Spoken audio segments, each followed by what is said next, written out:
Hello বন্ধুরা, আমরা যখন বাড়িতে ব্রেকফাস্ট করি তখন হয় একটা কিছু পদ থাকে, তার সাথে একটা তরি তরকারি, এইটুকুই।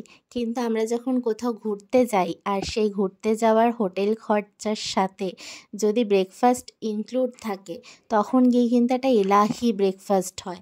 আর সেটাই কিন্তু হয়েছিল আমাদের সাথে দীঘার হোটেলে।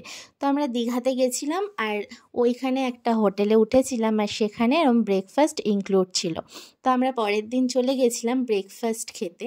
তো সেখানে কি কি ছিল সেটাই তোমাদের সাথে শেয়ার করব, আর আমি কি কি প্লেটে নিয়েছি সেটাও তোমাদের সাথে শেয়ার করব। তো প্রথমে ডিম সেদ্ধ ছিল, যেটা আমি নিয়েছি। আর ছিল হচ্ছে ছোলে ভাটুরা, যেটার ছোলেটা ছিল হচ্ছে ঘুগনি তরকারি, আর ভাটুরা সেটা আমি নিইনি। আমি ইডলি খেতে খুব পছন্দ করি, তো ইডলি নিয়েছি। তার সাথে আমি এখন নিচ্ছি সাম্বারটাও খুব সুন্দর হয়েছিল।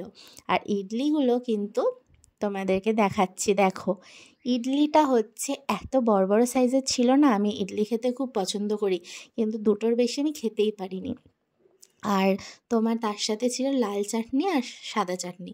সাদা চাটনিটা নারকেলের ছিল। তো লাল চাটনিটা না খুব একটা ভালো লাগেনি, কেন জানি না। সাদা চাটনিটা তো ভালোই ছিল। আমি দুটোই চাটনি নিয়েছিলাম অল্প অল্প করে। আর আমার একটা ব্যাপার আছে, আমি না সব খাবার টেস্ট করতে খুব পছন্দ করি। অল্প অল্প খাবো, কিন্তু সব কটাই টেস্ট করতে পছন্দ করি। কিন্তু আমি ছোলে ভাটুরাটা খুব একটা সকালবেলা না তেল তেলে জিনিস খেতে খুব একটা পছন্দ করি না, তাই জন্য আমি নিইনি।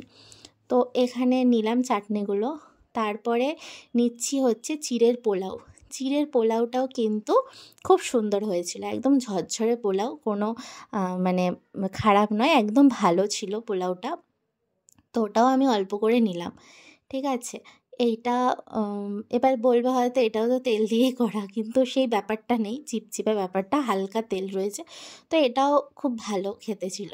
আর তার সাথে চকোস আছে, কর্নফ্লেক্স আছে, বাটার, পাউরুটি, সব রকম ফ্রুটস, কেকস, তারপর জুসটা নিয়েছিলাম, ঠিক আছে, সব রকম রয়েছে। তো ঘুরতে গিয়ে এলাহি ব্রেকফাস্ট করতে কার না ভালো লাগে বলো তোমরা? তাহলে ভিডিওটা ভালো লাগলে একটা লাইক আর কমেন্ট করতে ভুলো না কিন্তু। টাটা।